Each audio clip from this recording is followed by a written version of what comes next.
Hello বন্ধুরা, আসসালামু আলাইকুম। স্বাগতম জানাচ্ছি আমার চ্যানেলে। তো বন্ধুরা, আজকে দারুণ মজার একটা নাস্তা রেসিপি নিয়ে হাজির হয়ে গেলাম। তো এই নাস্তা রেসিপিটি হতে পারে আপনাদের বাচ্চাদের টিফিনের জন্য অতিথি আপ্যায়ন এবং বিকালে দারুণ স্ন্যাক্স হিসাবে পরিবেশন করে নিতে পারেন বন্ধুরা। তো তার জন্য আমি এখানে নিয়ে নিয়েছি বেশ কিছু পাউরুটি স্লাইস, আর লাগবে আলু এবং ডিম। আলুটা দিয়ে আমি একটি পুর তৈরি করব। তো পুরটা শুধু আমি আলু দিয়ে আর কড়াইশুঁটি দিয়ে তৈরি করে নেব। আপনারা চাইলে অন্য সবজিও মিক্সড করতে পারেন। তো এখানে আমার যতটা প্রয়োজন ততটা পাউরুটি স্লাইস আমি নিয়ে নিয়েছি, আর এগুলোকে একটু স্টিম করে নেব প্রথম পর্যায়ে। তো দেখিয়ে দিচ্ছি বন্ধুরা, সঙ্গে থাকুন। আশা করছি রেসিপিটা আপনাদের ভালো লাগবে। তো বন্ধুরা, এখানে আমি একটা হাঁড়িতে করে 2 মগ পরিমাণ পানি দিয়ে নিয়েছি। পানিটা ফুটে গেলে তারপরে আমি এখানে দিয়ে নেব এরকম যে কোনো একটা ঝাঁপি দিয়ে নিলে হয়, যেটাতে আমরা স্টিম করি, ভাপটা উঠবে। তারপরে আমি এখানে পাউরুটি স্লাইসগুলো দিয়ে নেব। তো বন্ধুরা দেখুন, পানিটাতে কিন্তু জাল উঠে গেছে, বলক উঠতেছে। তো এখন আমি এটাকে দিয়ে নিচ্ছি। যে উপরে ভাপ চলে আসছে, এখন আমি পাউরুটিগুলোকে সুন্দর করে এক এক করে দিয়ে 5 মিনিটের জন্য স্টিম করে নেব। তাতে করে এটা একটু সফট হয়ে আসবে।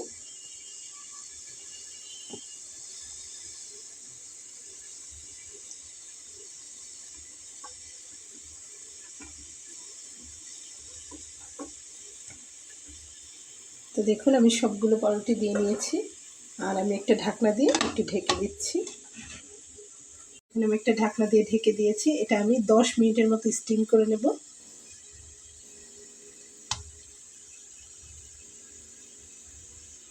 আমার পাউরুটিগুলো কিন্তু এখানে স্টিম হয়ে গেছে, দেখুন। এখন এগুলো একদম সফট হয়ে গেছে। আমি তুলে নিচ্ছি। আর অন্যদিকে আমি আলুটা সিদ্ধ করতে দিয়েছি। স্টাফিংটা তৈরি করে নেব। এখানে আলু সিদ্ধ করে ম্যাশ করে নিয়েছি। চুলাতে একটা কড়াই দিয়ে নিয়েছি। সয়াবিন তেল আমি এখানে দিয়ে নিলাম। আমি এখানে দিয়ে নিচ্ছি 1/2 চা চামচ পরিমাণ গোটা জিরা। তারপরে দিয়ে নিচ্ছি 1/2 চা চামচ পরিমাণ জোয়ান। আর এখানে আমি 1/2 চা চামচ পরিমাণ দিয়ে নিচ্ছি মৌরি। তো এটাকে হালকা একটু নেড়ে নেব। জাস্ট একটু ফুলে ফুলে উঠলেই হবে। একসঙ্গে মিলিয়ে হালকা করে একটু ভেজে নেব। চুলার আঁচটাকে একদমই লো ফ্লেমে করে রেখেছি। বন্ধুরা, এই পর্যায়ে এসে এখানে আমি 2টা পেঁয়াজ কুচি দিয়ে নিচ্ছি।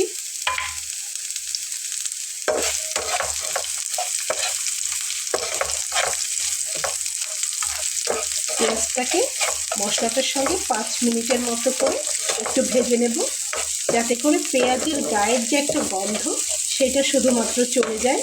কিন্তু পেঁয়াজটাকে কিন্তু লাল করে ভেজে নিব না।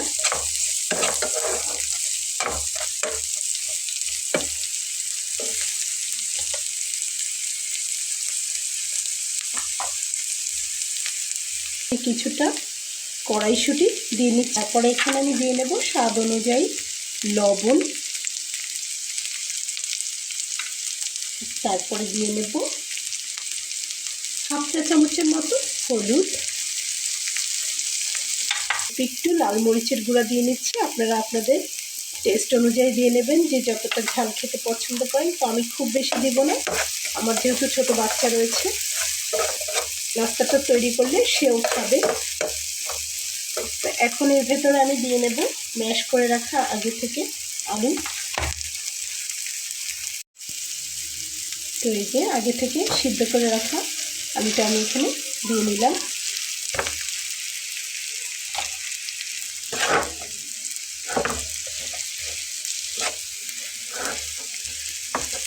দিয়ে খুব ভালো করে মিশিয়ে নিতে হবে।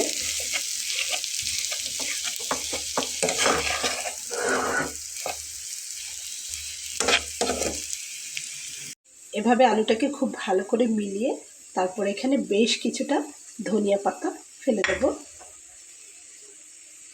দেখুন, এবং তারপরে এখানে চাট মশলা দিলে নাস্তাটি অনেক বেশি মজা হবে। দেখুন, খুব ভালো করে এখন আমি মিলিয়ে নেব এটাকে। চুলার আঁচটাকে কিন্তু লো ফ্লেমে করে রেখেছি, শুধু মিলানোর কাজ বাকি, আর কিছুই না। দেখুন এখানে আমি স্টাফিংটা তৈরি করে নিয়েছি, আর এখানে গরম গরম পাউরুটির স্লাইসগুলো আমি নিয়েছি। এগুলোকে আমি কিন্তু সাইড থেকে কেটে নেব না, কারণ পাউরুটির সাইজগুলো এমনিতেই ছোট। আমি শুধু একটু ফিরে বেলুনে এটাকে একটু বেলে নেব, যেভাবে আমরা রুটি বেলি। দেখুন আমার বেলে নেওয়া হয়ে গেছে। আমি কিন্তু একদম সুন্দর মতো পাতলা করে বেলে নিয়েছি, একদম এই যে এরকম এপিট ওপিট করে। তো আপনাদের পাউরুটির স্লাইসের সাইজটা যদি বড় হয় সেক্ষেত্রে আপনারা সাইডটা কেটে নেবেন। তো আমার যেহেতু স্লাইসটা একটু ছোট ছিল সেজন্য আমি কেটে নিইনি বন্ধুরা। দেখুন আমি এখানে ময়দা আর সয়াবিন তেল দিয়ে গুলে রেখেছি, তো সেটা আমি এখন এরপর থেকে একটু লাগিয়ে নিচ্ছি। আপনারা চাইলে এখানে মেয়োনেজও ব্যবহার করতে পারেন বন্ধুরা।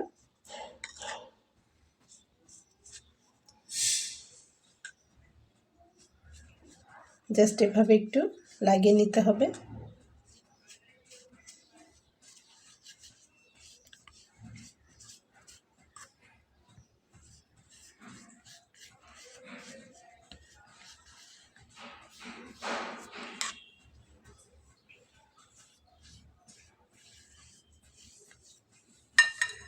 যে আমি এভাবে দিয়ে নিলাম, তারপরে আমি এখান থেকে পুরটা নিব আর সম্পূর্ণ লাগিয়ে দেব।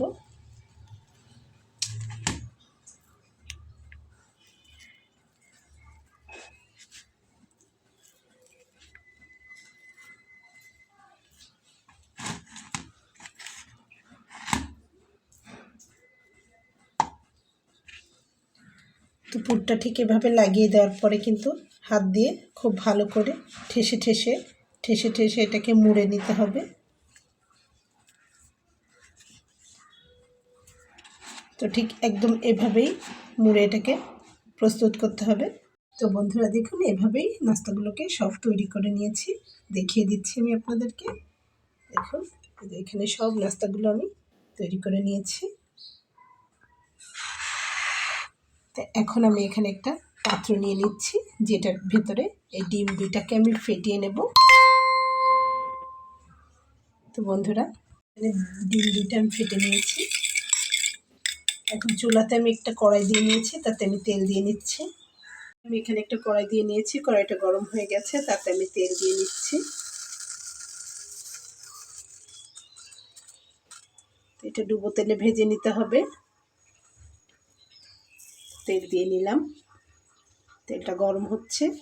আমি শুধু ডিম দিয়ে কোট করে ভেজে নেব, আপনারা চাইলে কিন্তু ব্রেড ক্রাম্ব দিয়েও নিতে পারেন ডিম দিয়ে চুবানোর পরে।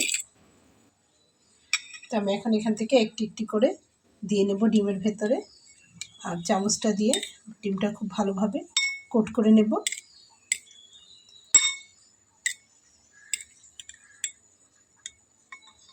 আর তারপরে আমি এটা ডুবো তেলে ভেজে নেব।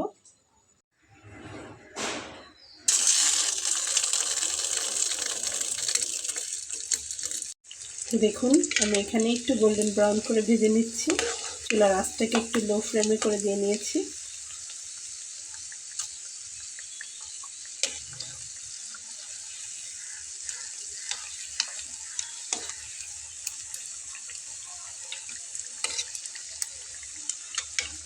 তো আপনারা ডিপ করে চাইলে ডিপ করে ভেজে নিতে পারবেন, হালকা করে চাইলে হালকা করে ভেজে নিতে পারবেন।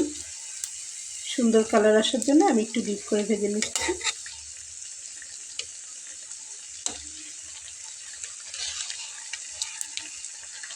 দেখুন আমার অলরেডি হয়ে গেছে যেটা ভাজা।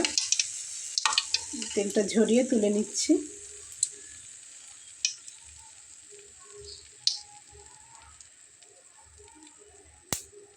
বন্ধুরা দেখুন আমার সবগুলোকে ভেজে নেওয়া হয়ে গেছে।